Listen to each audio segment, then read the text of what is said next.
Welcome to the Coach Teddy Keaton Show here on HBCU Gameday. I am Slider Sports Guy, and I am joined by the one and only Coach Teddy Keaton. How you doing? Coach, I'm doing fine. Coach, how are you doing today? I'm doing good. I'm wonderful.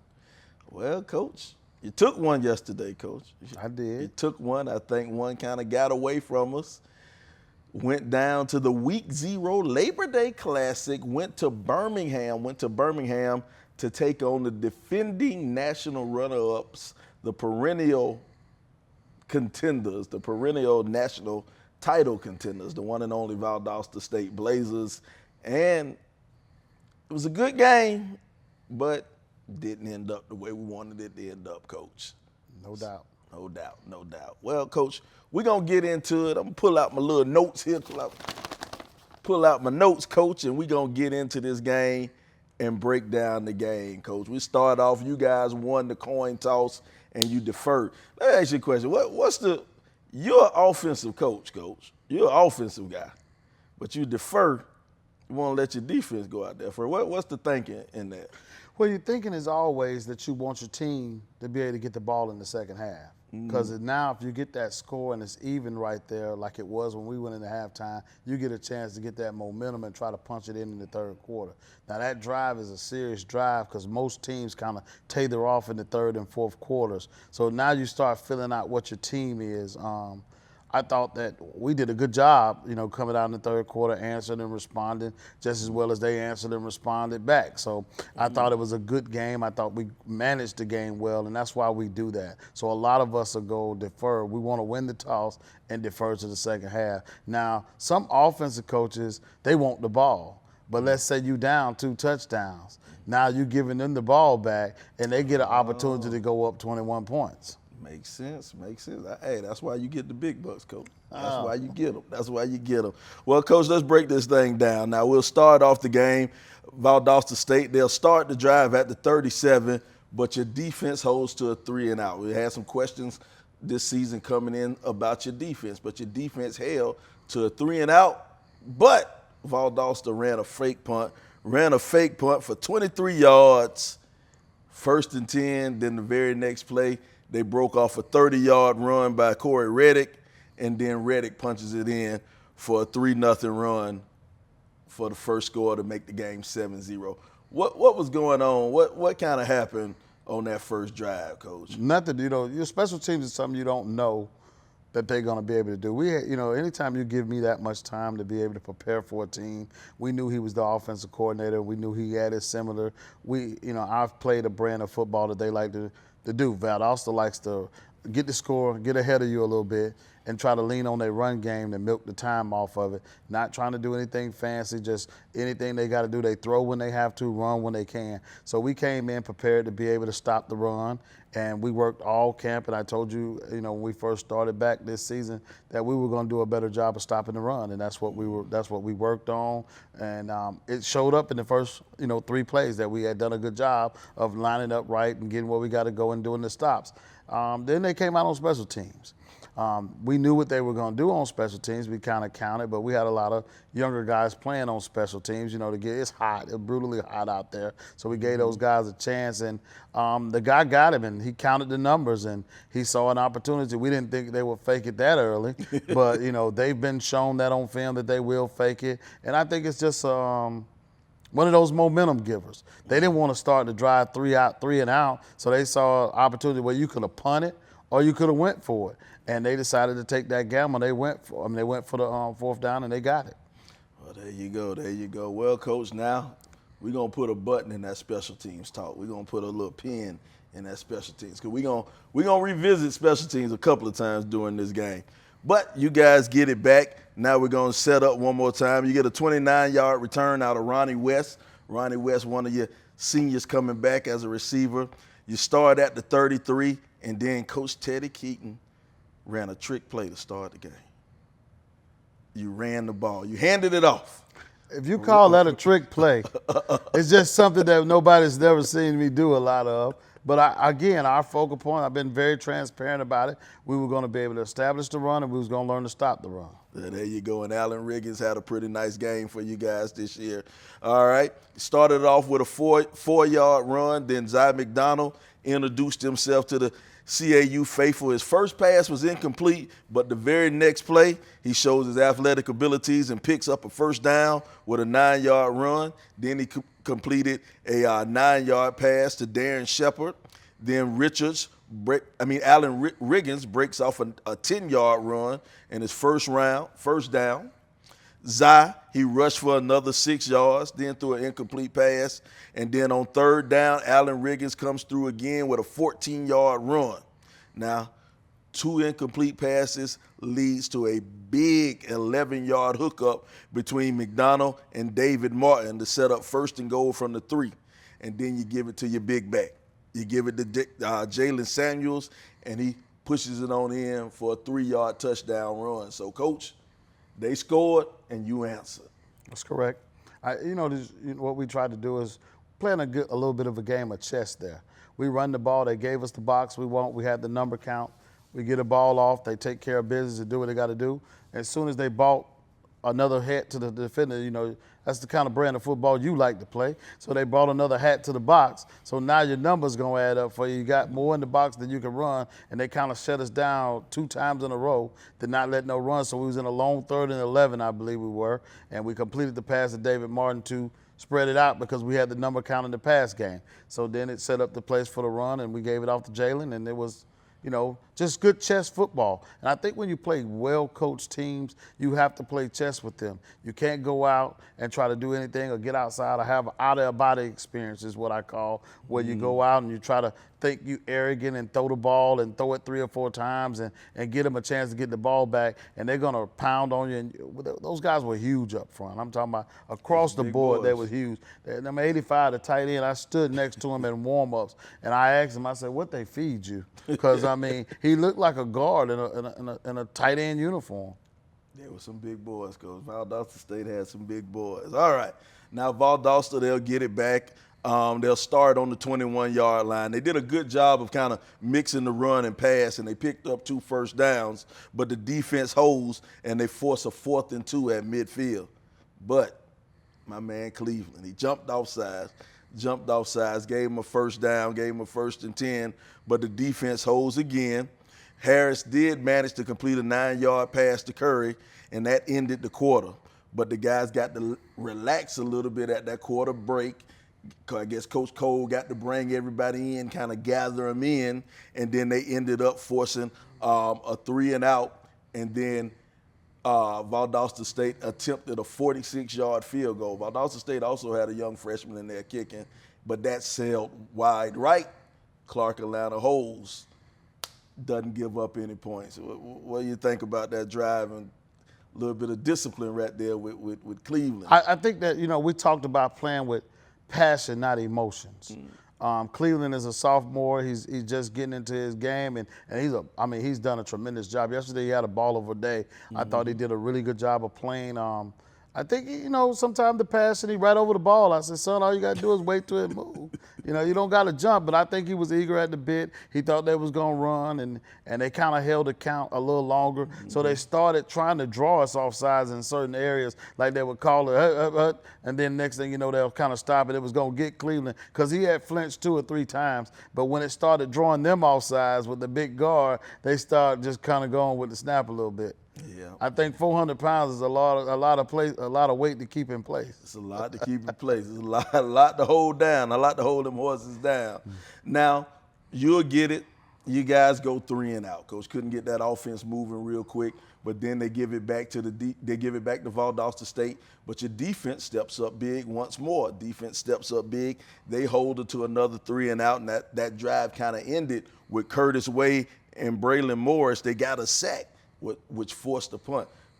Talked a lot about Curtis Way in the offseason, expecting a big year out of Curtis, and I think Curtis stepped up kind of big in this game. Had a nice game for Clark this year. I think Curtis did a tremendous job, which made the segue for Braylen Morris. Braylen played with us last year, transferring from the University of Indianapolis, came over to us, and he kind of had to learn his way around and get settled in. So Braylen got really good with it. It helped with the edges. It helped with the edges. It helped Curtis play in the position Curtis needed to be great at, even though Curtis played the stand-up defensive end last year, what we call a strong end, and he played that. He kind of played well. We had to split him out sometimes. Now he kind of got his hand. He close to the line of scrimmage. He can get down and do the things that he can do, and he's paid off dividends that he's more comfortable where he's at right now. That's good. That's good. Looking for big things out of Curtis this year. Curtis is a big-time player.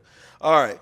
Now, VSU, they'll get the ball. They'll punt it to the 4-yard line. Coach, the ball rolled to the 4-yard line. We talked about special teams.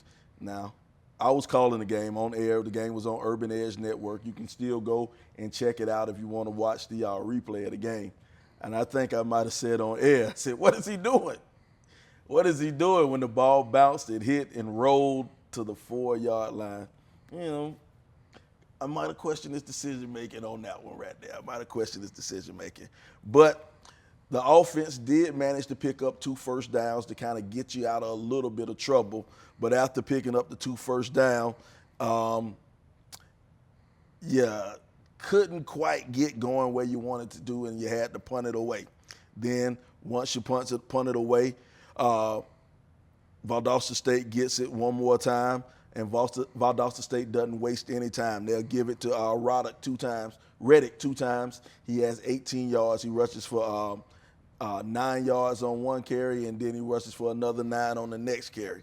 And then Boyd, he hit Armani Hayes for a 49-yard touchdown pass. And now Armani Hayes, I didn't know much about this kid coming in, but he was a big receiver. And I think your cornerback, on that play, your cornerback kind of got his legs twisted up, and he tried to tackle him, but he couldn't bring him down because he was so big, and Armani ran through his arms and still caught the touchdown pass. You know what happened on that kind of sequence? Well, he lost his footing. He tried to take his 2 hitch steps, and his feet got crossed up when he did it, and Armani hit him with a little move. I mean, Armani looking like Julio Jones out there. I mean, he's a big freshman. That was a big kid. He was put together well, and he ran a great route, and quarterback saw it. It's, again, they lured us in with the run. They had got 2 big plays on the run, so we had to kind of come down and bring another hat to the box, which gives you that secondary look you want. So it puts you in a one-on-one situation, and when that one-on-one situation happened, they won, and he defeated that situation. Yeah, that was a tough one. That was a tough one. So now Valdosta State goes up 14-7. Clark has a 3-and-out. 3-and-out. That offense trying to find their way, but can't quite find their way, and they have a 3-and-out. Now Valdosta State, they'll have it 1st and 10 on the 37, and they kind of gash through the Panther defense. They have an 8-yard run, then they have a 10-yard run, then they have a 14-yard run, and then the next thing you know, they set up the play action, and they found Taylor Aragio for a 35-yard touchdown pass. But stop the presses. It was a holding call in the backfield, so they have to bring it back. We get a breath of fresh air, and the very next play, my guy, Eric Searcy, climbs the ladder. The little man, the middle linebacker, climbs the ladder, got up high, got an interception, and returned it for 14 yards. What can you say about Eric Searcy, sophomore Eric Searcy? Eric Searcy showed his primary breakout when we played Bethune-Cookman last year, the true freshman. He had 17 tackles in that game. I think we had him on the show one day. We did. And Eric has just matured into that Mike linebacker spot and done a really good job. Again, they play good form of football. You're either going to protect the pass or you're going to protect the run. So when you got both areas of your game kicking, you got to bring somebody down. So when we started bringing people down and getting those matchups they want, or you got to blitz to get pressure on the quarterback. It was hot out there, so the kids were kind of, as the first, second quarter going along, they started to slow down a little bit in the game, so you got to add an extra, take one from the secondary, which gave them the tight end and anybody else they could hit if the quarterback can make the reads to see where that blitz was coming from. And I thought he did a good job of trying to identify where his throws were going to be. We come back and we get a good play, a good break there because the center Searcy blitz. pulled him down, then turn around, Searcy stays in his drive. He don't come. He shows as if he was coming. He falls out, and the guy thought that guy was going to be right there because this is a timing route, and Searcy just opened up, flipped his hips back in. He threw it, didn't see Searcy, and Searcy is only 5, maybe 8-ish at the most, and Searcy got up there. He climbed the ladder and got it. So I was very proud of Searcy's work ethic, and he did what a good linebacker do when we teach pass drill. There you go, boy. Hey, I love it when that middle linebacker does something special. Big shout out to Eric Searcy. Well, here you have it. You got an interception, and now you'll have 1st and 10 ball at midfield. Now Zach McDonald starts to heat up. He finds Amon Harris for a 27-yard catch. Then Riggins will run up the middle for 2 yards. And then McDonald, he'll complete another pass to David Martin, and he hit David Martin with a beautiful pass. Threw it, lofted up perfectly, threw it and caught it right in the breadbasket for a 21-yard touchdown. Zach McDonald's first touchdown pass as a Clark Atlanta University Panther. I was excited for Zai. Zai, you know, the first thing we all talked about in the last show was what type of quarterback Zai was going to be. We knew what type of quarterback Zai was, so we formulated our offense to be successful for him. And Zai did a really good job of managing our offense, doing the things, and we talked about it again, playing with emotional intelligence and not with passion. I mean, not with your emotions or your feelings all over the place. And he did a really good job of trying his best to make sure he knew. Again, the number count got back in our favor because we had ripped off a long run. So when the run came, they tightened their box down, balled a guy down, which created some seams that they'll bring that extra hat to the box, or whether they bring him from depth or whether they bring him here. I get hats off to my coaches that were in the box. We were able to know and identify. Hats off to their coaches. They knew and identified when we had the +1 to the box because they were ripping off chunks of runs. And when we ripped off the chunks of runs, they had to do the same thing. And so now it leaves room for one-on-one. That's what that individual, you hear me say this all the time, each individual has to invest in himself as an individual so he can help the team collectively. So now you create those moments where now those individuals got to be able to shine in their moment of whatever prospective position they're playing in.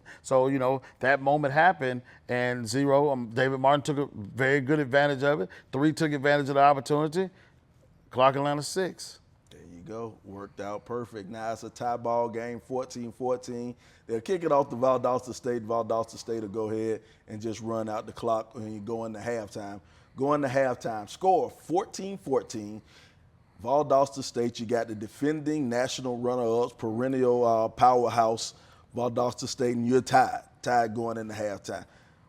What do you say to the guys at the half, Coach? What's that rah-rah speech that you give them? What you tell them? There's no rah-rah speech. We continue to do what we was doing. That means if we 0-0 at the half, that means we're doing our job. We hadn't made a lot of mistakes. There was some, you know, football is going to be football. There's going to be things that happen. Other than the ball, the punt, where they punted the ball and he didn't feel it and he let it roll to the 4. We always talk about in those moments, you got to feel that punt so it don't give them plus yards. So he didn't feel that punt. That was the only kind of real mistake. Other than that, during plays, it's just combat and chess. He make a move, we make a move. So we wanted them to continue. Don't get outside of the framework. Do what we do. Talk to the coaches about the same thing. We don't want to go out here and show that we can throw the ball 3 times and we 3 and out. We want to make sure we methodically watching what they do, check to the right plays that get us a good play to do what we need to do. All right. So now we come out after the halftime. You'll get the ball because you deferred the first half. You start off with Allen Riggins establishing the run again. You running them trick plays. You handed it off to him. You ran that trick play to start the game. This time he picks up 10 yards on the first carry. Then throw an incomplete pass. Riggins gets tackled for no gain, and then another short incomplete pass, and now you punt it away.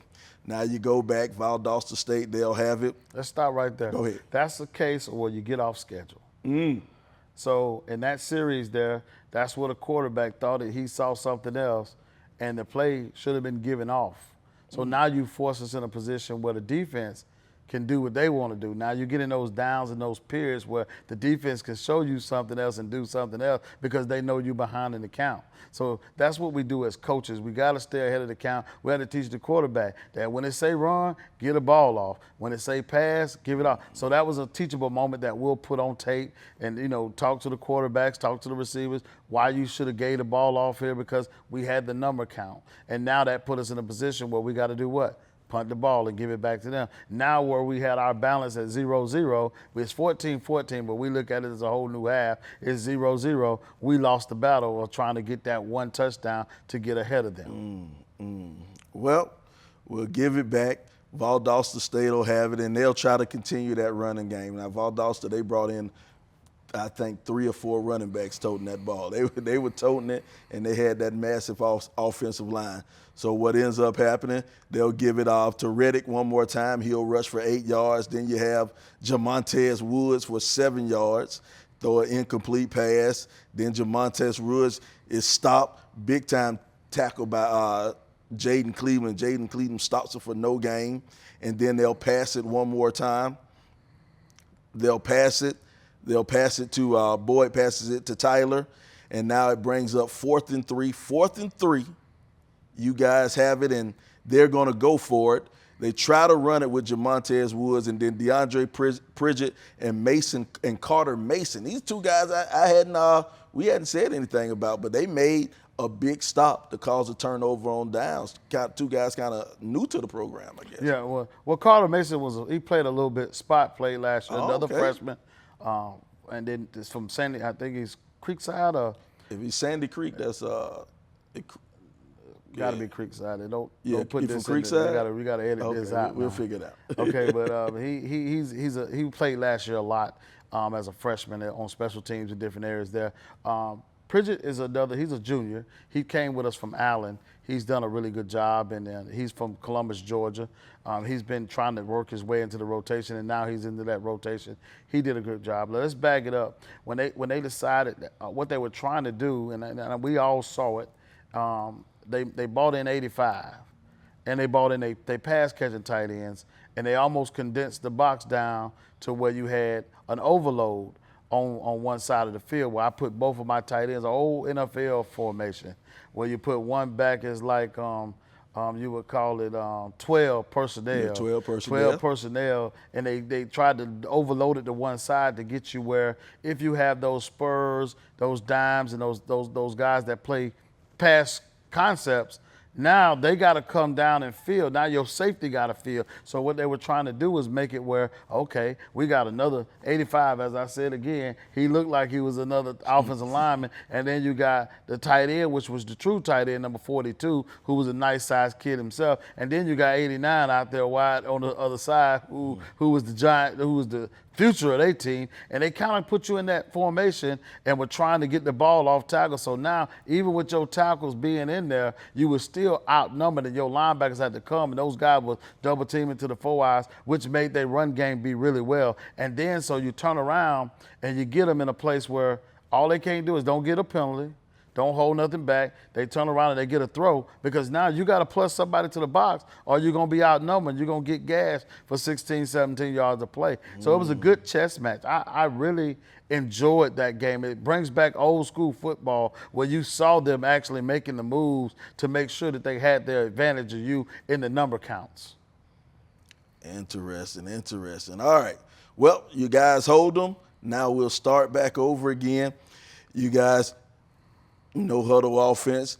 Throw a pass to David Martin for 29 yards. Great pass to David Martin. I'm not sure if it was a screen or what was going on, what that play call was, but out leading him, you had Stevens. You had Darren Stevens kind of out leading, blocking as he's going down the sideline. Put the spur in the bind. Just put the spur in the bind. He was the plus overhang guy who usually come down and fold into the box for the CD gap. And he was a guy that was coming in and stopping that run. That's who tackled Riggins most of the time. So you put in a little play to, kind of offset him. And now you tell your receiver that's running the out route, you got to make sure you make that block. And he made the block, and that clears it out. Look, we took one of their plays out of their playbook. They do it too. Well, that was a big one. And then right after that, McDonald will line up in the shotgun formation, and he looks this time to the right side, and he finds Darren Stevens in the corner of the end zone with another beautiful touchdown pass. Zach McDonald gets his second touchdown pass for Clark Atlanta, and it was a beautifully thrown ball one more time. Go back at the same time, and we lured them in with that play before, so we came back with the same kind of idea, but let Darren Stevens hesitate a little bit. It got to be a perfect thrown ball, and I thought Zach did a good job of putting it on the money, because that's one of those plays that he could have made a play on that, but we threw the ball and Darren didn't show his hands too late, and before the DB could see him, and boop, there it is, touchdown right off the front pylon. I'm glad you mentioned that. We gonna kind of go off of what you just said, right? We give a teaching moment for the kids watching, the youngsters watching out there. When you said a wide receiver, you said he didn't show his hands. What do you mean by that, Coach? Well, when you talk about showing your hands, we teach DBs to run through their hands. So as long as he see his hands down, he's going to be here. But if you show your hands, like some of the greatest receivers that ever played the game, when the ball come, if you ever watch Armand catch the ball, he'll be running full speed, and it's almost like he comes out. He ain't running like this with his arms out. He's trying to get to whatever depth that ball need to get to, and when his hands show, it's going to be almost like he framed it. Bam! He going to catch it and pull it back in, because DBs are taught to play through their hands. So when I got a guy and I got him beat and I'm trying to run to him, all I'm trying to wait to see where he show his hands at. If he put them up here, I automatically know I need to be jumping through that ball through his hand. If he don't see him, what he doing? He just running at his hip trying to see his upfield shoulder to see when the ball gonna come. And when he show him late, by that time you got to pull your hands up to go get it.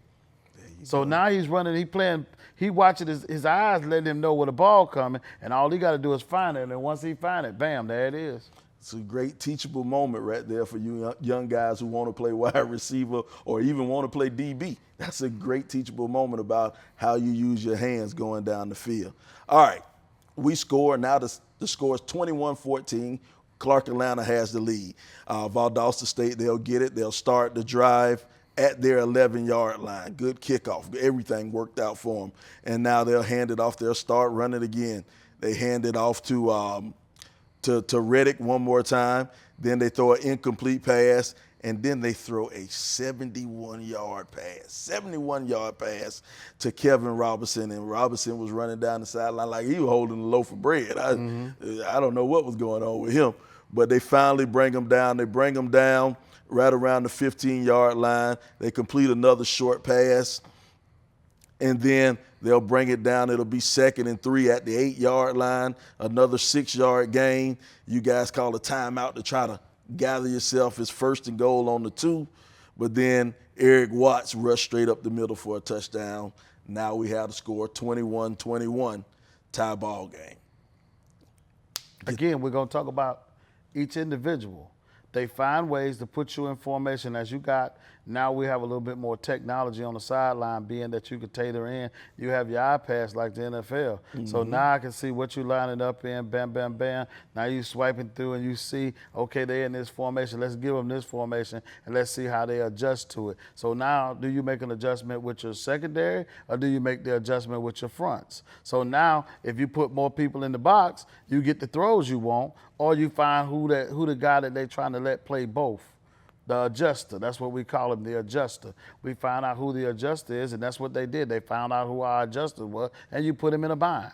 Simple football. And they got the play where he caught the long the long pass that we called him, but he went like 71 yards, wasn't it? He went 71 yards. They had played with the adjuster. The adjuster was in a bind. He didn't know what to do. He was caught. So either he catch it here. Now you got your other guy as an individual in a one-on-one situation, and the guy's pretty big. That's a hard one-on-one situation when the guy looked like Julio Jones out there, and he was making those plays, and he running down the field like this, and all we can say is, they got me. We got to figure out a way to cover that up now. Figure out a way to cover that one up. Well, here we go. We want to see how Clark Atlanta responds. Score 21-21. We're still in the 3rd quarter. You'll get the kickoff. I think Ronnie West brings it back out to about the 28-yard line. And now you'll have Allen Riggins. He'll start off running one more time. This time he gets a 3-yard rush. Allen Riggins picking up nice chunks of yardage all game long, Coach. Big time running by the young man, Riggins. But then Zach McDonald, he'll complete a short pass to Krishan Sellers, the freshman out of Langston Hughes. Young man got his first reception of the year. big-time recruit. Kind of proud of that guy, Southside, on the South Foot down there in South Fulton County. All the people down there in Langston Hughes was cheering up big time for that one. Next play, he completes Zach McDonald, he'll complete a short pass to Kanan Johnson, but Kanan Johnson took it 47 yards, and you'll get down to the VSU 14. Then it's another incomplete pass to Ronnie West. Incomplete pass, tried to hit it to Darren Stevens, but it was a pass interference, and that'll give you first down. You'll have first and goal, ball on the 2-yard line. You hand it off to your big back. Jalen Samuels couldn't quite lost get his footing. Big man Lost his footing. I saw it. He slipped when he was trying to come out. That was some old turf there. That ain't that good stuff no more. It was kind of slick, so if your shoes wasn't where it needed to be, I saw a lot of guys losing their slips on it. So they kind of lost their footing right there. But, we come back and we run quarterback sneak and we pound it in and we push him on in the end zone and we go on from there. Quarterback sneak, got up under the center, and just another one of those trick plays we had. That's another trick play right there. I'm telling you, handing the ball off. We're not used to all this running from Clark Atlanta. We're not used to this rushing from Clark Atlanta. But Zach McDonald, he'll get his third touchdown on the day with a 1-yard touchdown run. Now, so far, good performance by Zach. But let's talk about some of these receivers. You have a deep receiving room. You got a lot of guys you can throw the ball at. You see Kanan Johnson had the 47-yard catch, Stevens with the touchdown, Martin with the touchdown, of course, Amon Harris, Krishan Sellers. You got and Ronnie West. You got a lot of receivers out there, Coach. Well, Amon being the best of the best. He's the guy out there on that field. He's the number one guy on. Probably was one of the best athletes on the field. They did a lot of things to take Amon away from us in this game. So it just gave room for those other guys to be able to shine, that they found out the other guys can play. I think Valdosta's game plan was we wasn't going to let one dominate us, and they did a good job of taking him away. I think he kind of got frustrated towards the game, in the middle of the game sometimes, where he thought he could get a ball, where he's used to David Wright being able to fit some of those balls in there. Zai's not that quarterback. Zai's a game manager. He does a really good job of the choices that he makes with the football. He's not a riverboat gambler like we used to seeing over the last 4 or 5 years. We used to the riverboat gambler. Now we got a guy that's a conservative guy who's going to pay his bills on time and do what he's supposed to do. So that's the kind of guy he is, and David's having a joy of working with him. They both kind of thinking, and I'm sure as the season go along, now that they got tape and we got film to see what Zai can and cannot do, how can we create space for him to do what he do. But overall, I was very pleased with his performance. I thought he did a good job of managing the game. He didn't give us no takeaways. He didn't do anything to hurt us. He made I don't like to get into questioning quarterback decision play. Sometimes what they see and what we see is two different things. So we try to spend time to understand what he's seeing. And I think Coach Cunningham does a really good job of teaching him what to do, how to do it, and why it's important for him to do it that way. He stays on him. He's hard with him. And they kind of then grew together in that retrospect there. Gotcha. Now, Valdosta State, they'll have the ball. This time they'll start at the 25-yard line. They try to run up the middle, doesn't work. Incomplete pass, then another complete pass. This time that guy, Tyler Alejandro, he'll catch a 12-yard pass. And then the rush, they'll try to run one more time, and then the defense still holding off on the run. Defense kind of stepped up this drive when it came to the run. But now they just started to complete. Now they start to throw over the top a little bit. They'll pick up a 28-yard pass, and then they'll complete another 15-yard pass.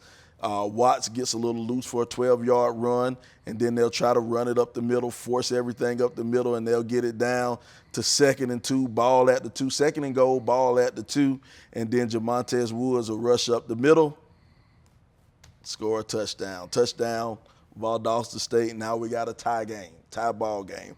What kind of happened on that drive, Coach? That's nothing. Like as I say again, that's the game of football. When you try to stop the run and you bring people down to stop the run, you clear the secondary to create those one-on-one matchups that makes it easier for any quarterback to be able to complete. I thought, like I said, they're the masters at doing things to make you have to make an adjustment. And you got to be able to make the adjustments. And they have the players in a lot of areas to make adjustments that I can put 2, 3, 4 more linemen in, and I can make you pay for it. And then now you got to bring some guys down there, which leaves you the middle of the field open. Is, you know, you got linebackers have to cover somebody. They can get them on the speed outs where you used to could put your nickel and dime guys in. In our league, we're a spread football team. It's not many pound and ground teams anymore. So you're talking about our personnel is not the same as the Gulf South personnel. So you're talking about now they did a really good job. I thought we did a good job of being able to adjust to it. But by the time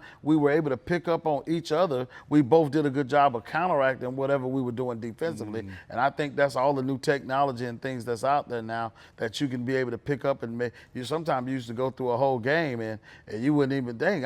Nobody saw that. Yeah. You know, but now the new technology, you can see it. It's almost like the NFL game. It helps. Technology helps out so much. Now, they'll kick it back off. This time we kick it off to Ronnie West. Ronnie West having a good return, picks up about 27 yards on the return, and somebody came through and poked the ball out. That's right. Poked the ball out, turned it over. Now to be 1st and 10. 1st and 10, 5 seconds to go in the quarter. 1st and 10, ball at the Clark Atlanta 29-yard line. That is crazy field position to start a drive off. Now, you'll start it off, but this time the defense holds. Coach, your defense, they stepped up. They understood you were in for a tough start, so they'll start off. They try to throw a short pass to the left, but you're tackled for a 1-yard loss, team tackle for a 1-yard loss.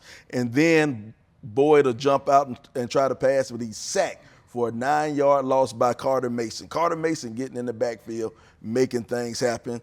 Then you'll have a delay of game penalty for Valdosta State, and then Valdosta State, you jumped off sides, gave them the 5 yards back. But 4th down, they decided to punt it away. It's 4th and 17. Your defense held. That's a huge defensive stand, Coach. Yes, sir, it is. I told you, like I said, it's just a matter of chess, and that field gets shorter. So when the field gets shorter, now it becomes very difficult to make things if you can play the right type of coverage behind it with your fronts, and you can make it where now everybody's a little tighter. Now those runs become difficult if we all do what we're supposed to do. I really think Coach Cole did a tremendous job in times that we, you know, when we could make those adjustments, we made them. I think the coaching staff overall did a really good job of mirroring what they were doing and not get outside of our frame. It was probably one of our it's a really good game that we probably coached in a long time as a whole unit, as a staff. All right, well, now they punted away, and whoever this punter is, whoever this kid is, man, not quite, I forget his name, but his dad actually played in the NFL. His dad was a punter in the NFL. And after he kicked this punt, I realized why his dad was a kicker in the NFL. I'm talking about he kicked it, and it boom, dropped dead in the ground on the 2-yard line and just stayed. Spent back, bam. I was like, Jesus. You can't, I don't know. You can't get out of this. You can't get out of it. So 1st and 10, ball on the 2-yard line.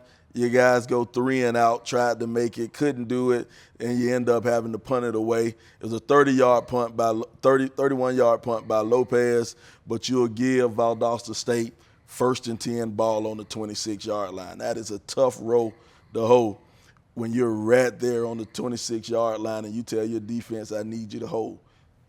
Your defense did, though. Again. They stepped up. They stepped up, held. Back-to-back time. Back-to-back. And this time they couldn't hold them to 0, but they forced them to a field goal. They forced them to a 24-yard field goal. So big-time step up by the defense one more time, doing what the defense does. Now, Clark Atlanta, they'll have the ball, and this is the drive. Scores 31-28. 31-28. They have to start at the 5-yard line. Why do they have to start at the 5-yard line, Coach? Well, I think it's one of those me moments. Here I am as an individual, I let me come out. And that's what I tell the kids all the time. You can't let me come out. I think Darren Stevens is a great football player. He's played enough football to understand that even in Little League football, if the ball get kicked in the end zone, we let it stay in the end zone. We down it. We get the ball at the 20-yard line. We decided to take it out of the end zone. I just want to make a play.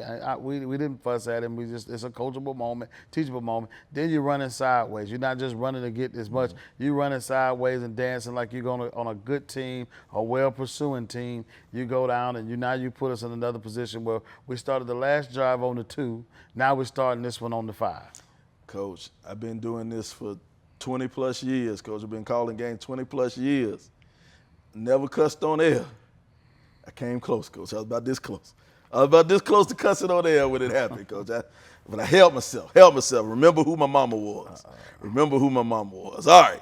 So now you get it. 1st and 10, ball on the 5-yard line. Zach McDonald, he'll complete a pass to Wantavious Connolly.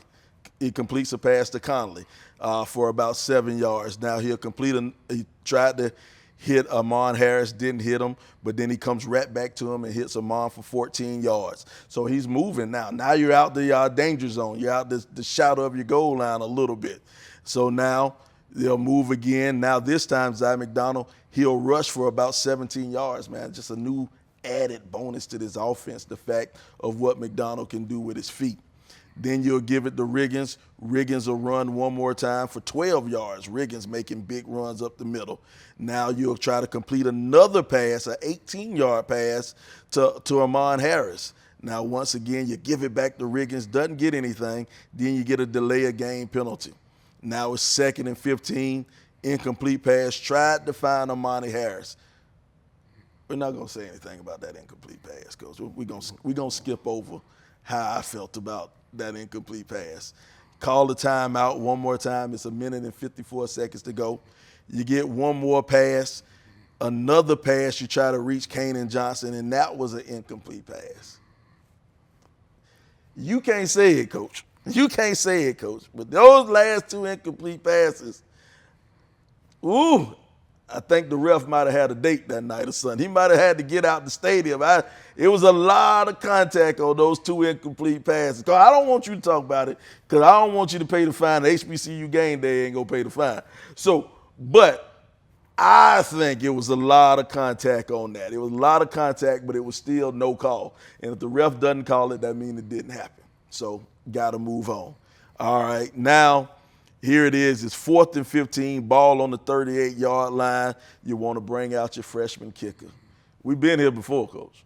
Been here. We've been here before. You had a freshman kicker, no time, needed to kick the field goal. This time, kick is blocked, Coach. Tried a 48-yard field goal attempt.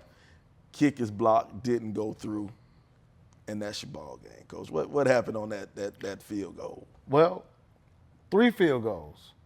We had 10 players on the field on all 3 field goals attempts. Wow. Number 4, K-Wade went out. This is on us. This is on us as coaches. We'll talk about it. I'll take full responsibility for it. We didn't realize that the replacement wasn't out there. And we didn't have any more timeouts because now when a kid is injured, you burn a timeout now. You burn a timeout, yep. So now we had lost that timeout. Coach Cole had to call a timeout after the big play so we could settle the defense down and get them in a better situation. So that was 2 timeouts, and we had already used one in the earlier part of the game, which gave me 0 times out. There was 2 pivotal things that happened in that drive. That even with us trying it, we was out of his range. We had got the delay of game. The delay of game caused us to push us back. Mm-hmm. I don't know if it was truly a delay of game or the clock did reset. The clock hit really fast. We already had it in our mind we was kicking it. Everybody was pretty much on the field.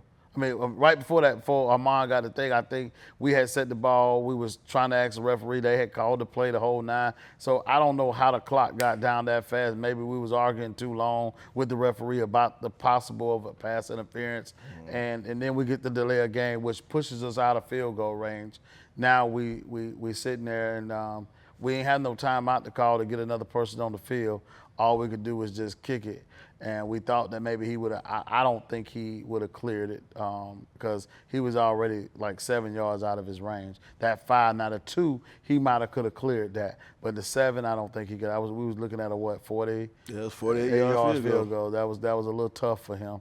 He's not Leo the Latin leg, but he's pretty accurate and he does a really good job at what we do. Either way it goes, it was an opportunity for us to put ourselves on the national stage, and I think we showed up for it. I thought our coaches did a good job up until some points that we could have, we probably got too caught up in the call instead of managing the game and trying to finish it out to get in position to win. We done that well when we played Bethune-Cookman. We managed that time. We've been in those drives where we've been backed up and we drive the ball a distance to get ourselves in field goal range. So we practice it all the time. So the kids, it's just like, fun, reputation. They know what we got to do. We work, sudden change, the whole 9. I thought the kids responded well. I think that's on us as coaches. We'll have to live with that. It could have been probably the greatest win, I know, in Clark history, but I know in the SIAC, I think we haven't beaten them, and I don't know if we ever beaten a ranked opponent, especially nationally ranked that high.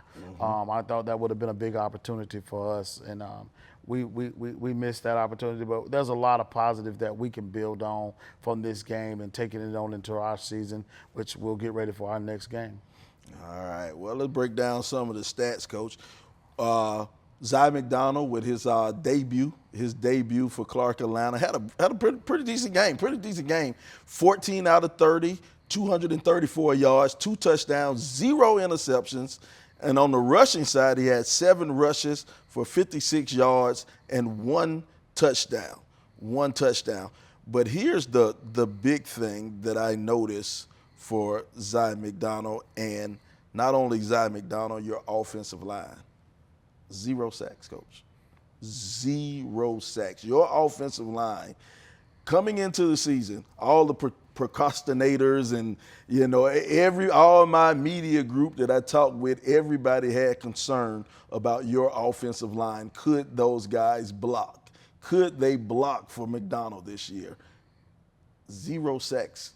Big performance from the offensive line. Hat goes off to Coach Frank Sutton, Marvin Cunningham, even Bull Jones that works with those guys too. I think Coach Cunningham had them well prepared. I think that Coach Sutton had his group well prepared. I thought we all were on point. I thought from Zai to the wide receivers, DJ, all those guys, DJ Jackson, he's my wide receiver coach. Arthur Williams is the running back coach. I thought they, from top to finish, they did a great job. Same way on defense. I really think both sides of the ball, both coaching staff did a really good job. I think DJ did a great job with special teams other than those miscues we had there from communication. And, that happens on a lot of levels that people fall down and they're hurt. Now you got to notify somebody to let them know that they're not playing anymore. They can't participate anymore. And that's communication from the training staff all the way to the coaching staff or the person who's responsible for special teams.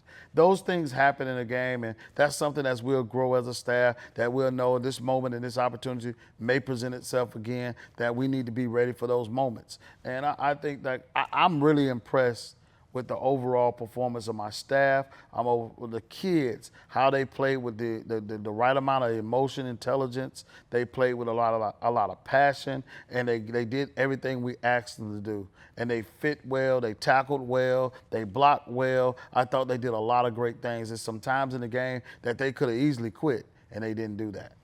Big time performance out of those young men. And I look at some of the other players I think that stood out, especially on the defensive side. You had a bunch of guys leading tacklers. Mason Carter had 8 tackles, 1 tackle for a loss and 1 sack. Jaden Cleveland, he's another guy. He had 8 tackles. Curtis Way had half a tackle for a loss and half a sack for Curtis Way. My man Eric Searcy, 6 tackles with an interception. Those are some of your leaders on defense. You look at your receiving core.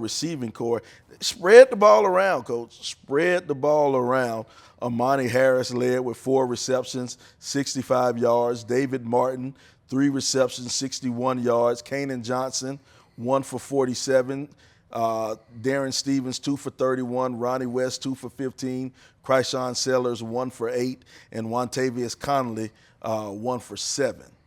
1 for 7 from. Sound like a good day at the office for me. You spread it around. You definitely spread it around. Riggins led the team in rushing. He had 14 carries for 60 yards. 14 carries for 60 yards. And the 2 touchdowns came from Zach McDonald and Jalen Samuels.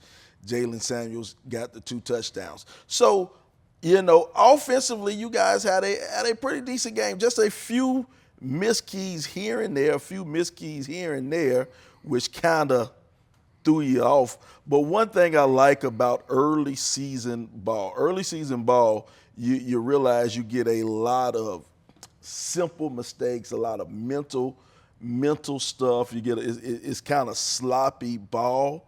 But I look at your penalties. You only had 6 penalties for 30 yards, Coach. Of course we want 0 penalties for 0 yards, but first game of the season, pretty good numbers. Great numbers. Pretty good numbers. There's punishment for penalties that are stupid and unnecessarily. We talking about playing with class, lining up, playing. There were a lot of things that could have caused them to get out of the box. How they was chippy with them, how they was pushing them, playing big boy with them. They really tried to intimidate us to get us out of our box. And I thought our guys handled themselves well, got back up, and let everything happen between the whistles. I was really proud of the amount of emotional intelligence that my kids displayed. In this big ball game, on this big stage. They're not going to be known as the undisciplined team. They really did embarrass the conference. They didn't embarrass the parents. They did a really good job of going out there and representing well. It was hot outside, and I told them nobody want to come out here and see you get beat by 70. Come out here and play football like you've been coached. And I think they did a really good job of responding to the coaches. The coaches did a really good job of putting them in position to be able to make plays, and I think the kids did a good job of executing those plays. All right. Well, Coach, next week you got Florida Memorial. Florida Memorial kind of sticks in my craw a little bit, Coach. Florida Memorial is that ugly little one at the end of your record last year, Coach. You went down to Miami Gardens last year, and those rains in South Florida coming and going, those lightning storms forced you guys to cancel the game, to call the game at the half, and the score was tied. Score was tied, so it ended up with a tie ball game. But now you get to bring those Miami kids, get to bring them up to Atlanta. So what do we see on the future for Florida Memorial? I'm sure they got some talent. They're always going to be talented down there. That's South Florida football. You go find it. We just got to know what they do, how they do it. I know Bugs is their quarterback. He's coming back. I'm sure you got a few targets. I'm sure the run game is going. The offensive coordinator has been there for at least 2021 or 2022. So he's a good guy. He understands ball. He understands what it takes. They're going to be a challenge for us, and we're going to be welcoming the challenge. And like I said, we don't play against opponents. We play against ourselves. So teaching them what to do, how to do it, and why it's important for them to do it that way. And it's how we execute. And I say that all the time, and people listening to me thinking, well, what is he talking about? It's never about the opponent. It's how well you execute, how well we do what we do well, and put them in the binds. And I think we're doing a good job of doing what we started our season out doing that right. So we just hope to keep building off this and keep the kids executing at the level we execute. We're not playing against them. We're playing against ourselves. Okay. Well, we're looking forward to this one. This one will be at home. So all you Clark Atlanta fans, make sure you fill out the stadium. We want to pack out the stadium, support your Panthers, everybody out there in red and black. Red and black won't make it look like a Delta convention. Won't make it look like a Delta Sigma Theta convention out there. I know some of you AKAs and Zetas, and you might not appreciate it. But for one day, put on your red and black, come on out to the AUC, support Clark Atlanta as we get ready to take on Florida Memorial on Saturday. Well, Coach, tough game. It was a good game, but it was a tough game. But I think we'll be ready to come back next week. We will be. All right. Well, he's Coach Teddy Keaton. I'm Sylvester Williams. This is the Coach Teddy Keaton Show here on HBCU Gameday. Oh, wait a minute. I can't close it, Coach. I totally slipped my mind, Coach. I know this is a college show. I didn't even talk to you about this. This is a college show. But I have to give a shout out. to Creekside High School. Creekside High School last year Well, Creekside High School, every year, Coach, they go and play a brutal pre-region schedule. They go and travel all over the nation, and they've been to St. Louis, they've been to California, they've been to Florida, they've been to Texas, and they take butt cuttings. They played DeSoto. They played last year. They played DeSoto. They lost 70-0 to DeSoto. Yesterday, DeSoto came to the Swamp. They came down to South Fulton. They came to Fairburn. Creekside pulled out the belt, 70-21. Creekside came on back and took out DeSoto, one of the top-ranked teams in Texas. So I got to give a shout-out to Creekside High School. Give you that shout-out, Dr. Troy, everybody over there. Coach Dixon, congratulations to you at Creekside High School. Well, Coach, this is the Coach Teddy Keaton Show. I'm going to end it now. This is the Coach Teddy Keaton Show. He's Coach Teddy Keaton. I'm Sylvester Williams. We'll see you next week here on HBCU Gameday.